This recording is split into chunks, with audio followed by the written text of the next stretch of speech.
Bah, moi, j'ai un péché mignon. Ce que je préfère dans les élections, c'est les affiches de campagne. On va pouvoir les regarder, s'il vous plaît.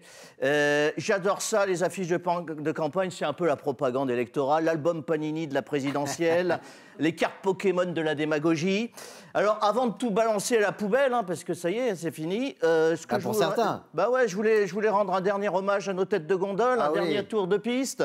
Alors, ma préférée cette année, c'est quand même celle de Nicolas Dupont-Aignan. On va la regarder. Voilà.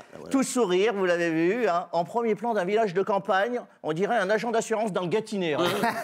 C'est vrai. Avec cet énoncé engagé, j'avais adoré. Choisir la liberté. Ça tombe bien, hein, il en a beaucoup de temps libre maintenant. Hein. Choisir la liberté, on dirait un slogan pour serviette hygiénique. Allez, au revoir, il n'y en a plus. La plus kitsch, ah bah c'est Fabien Roussel.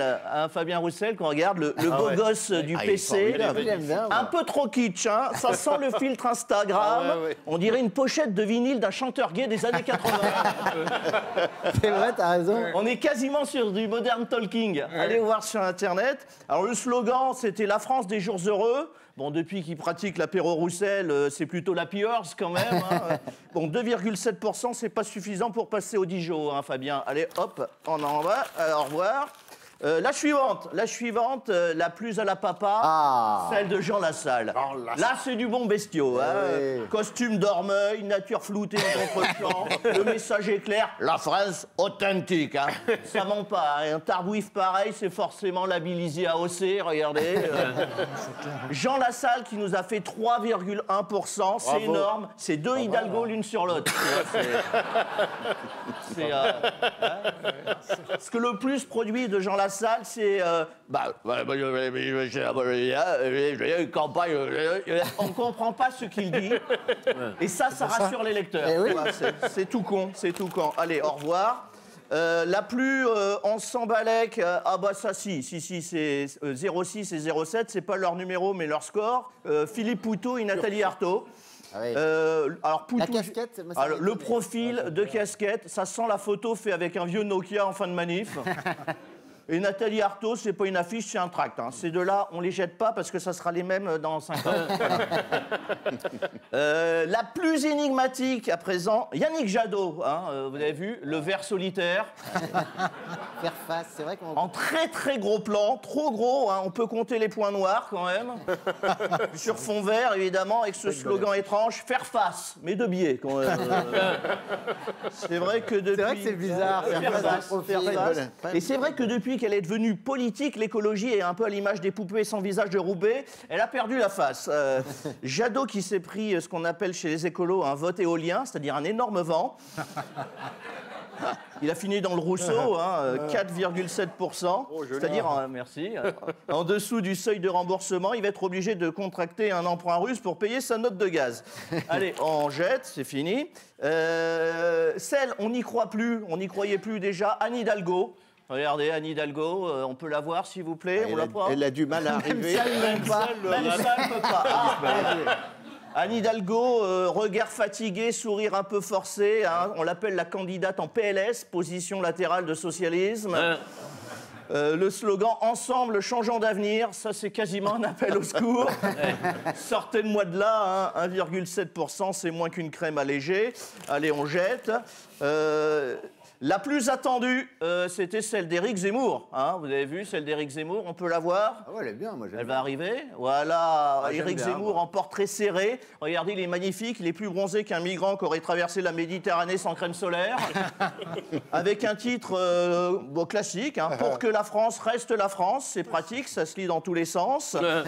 Éric Zemmour qui a fait 2,5 millions de voix, hein, ce qui est quand même la meilleure audience de CNews depuis sa création. C'est pas mal, hein. C'est pas mal, c'est pas mal. Éric Zemmour, hein, qui s'est fait expulser, vous avez vu, avant les élections, pas de France, mais d'un terrain de foot par le frère de Zinedine Zidane. J'ai vu ça. C'est génial, c'est la première fois qu'un Kabyle mettait un berbère dehors, quand même. On jette. Qu'est-ce qu'on avait? Ah, mais non, mais j'ai oublié. Comment elle s'appelle? Non, j'ai pas oublié. Si. Il a plus loupé. Il a plus loupé. Je voulais passer à Jean-Luc Mélenchon. Ah oui. Ah, ça a plus loupé, Jean-Luc Mélenchon. J'ai pas failli le reconnaître. Si on peut, pour regarder. Pourquoi on le reconnaît pas? Parce qu'il sourit. Oh. Et ça, c'est flippant. Ouais, c'est bizarre. Hein. C'est vrai que la dernière fois que Mélenchon il a souri, c'était un détartrage.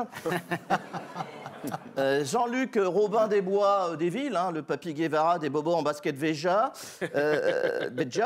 Jean-Luc Lalouse, hein, ça fait 2 fois qu'il mange la dernière marche. Mélenchon, c'est le PSG de la politique, hein, il dépasse jamais les demi-finales. Pour lui, la présidentielle, c'est un dîner de cons. Au revoir. La plus Elle Magazine. Alors, Valérie Pécresse. Oh, ouais. En plus, elle est bien. Ah, on est quasiment sur une couve belle et quinquagénaire, la réserve des quinquas. Alors, la signature, c'est le courage de faire. Là, on est plus sur un appel au don qu'un appel au vote. Le courage de faire, t'as envie de lui chanter, c'est pas le moment. Oui. Ouais, c'est quasiment du Bourvil, tu sais. Le lire, c'est bien, mais le faire, Courage de c'est faire. mieux. Voilà. Le mot de faire est extraordinaire. La candidate DLR qui a réussi à diviser le score de la droite par 4. Oui. Hein, par 4. 20% à 5%, c'est le pire score de la droite depuis jamais. J'avais jamais vu ça. Ouais, sur tous les panneaux près de chez moi, là, il y avait quelqu'un qui avait marqué caca après. Le Bah oui, c'était partout. partout. Oui, ça sent la grosse commission. Alors, les 2 finalistes, on termine par les 2 finalistes. La plus redoutable d'affiche, indubitablement, c'est celle de Marine Le Pen. Hein, vous l'avez vu, la désespérée housewife de Montretout. Éleveuse de chats, sauf afghan. On découvre en gros plan le visage souriant, comme on le disait tout à l'heure, rassurant, voire maternel de la candidate du RN, surtitré Marine présidente et sous-titré en lettres capitales Femme d'État. Alors ça, c'est hyper malin, parce qu'elle n'est plus une Le Pen, elle est une Marine, et elle n'est plus une politique, elle devient Marianne. Ils ont toujours été bons en propagande à l'extrême droite. Donc, et on termine avec l'affiche la plus bisounours, celle d'Emmanuel Macron, hein, voilà. Le Hugo Bosch-Chavez des orphelins du Grand Brunch, là, ce qu'il les a...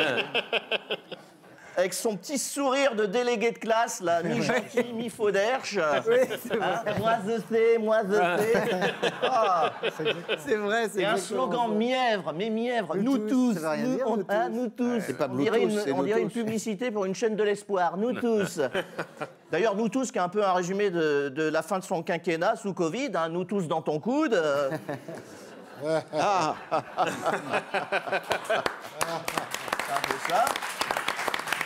Nous tous, hein, je ne sais pas si McKinsey est compris dans l'addition. Alors, on a les cartes en main. Alors, faites votre choix maintenant. N'oubliez pas une seule chose, que si les affiches sont recyclables, le vote, lui, n'est pas dégradable. Bravo. Bravo, Régis.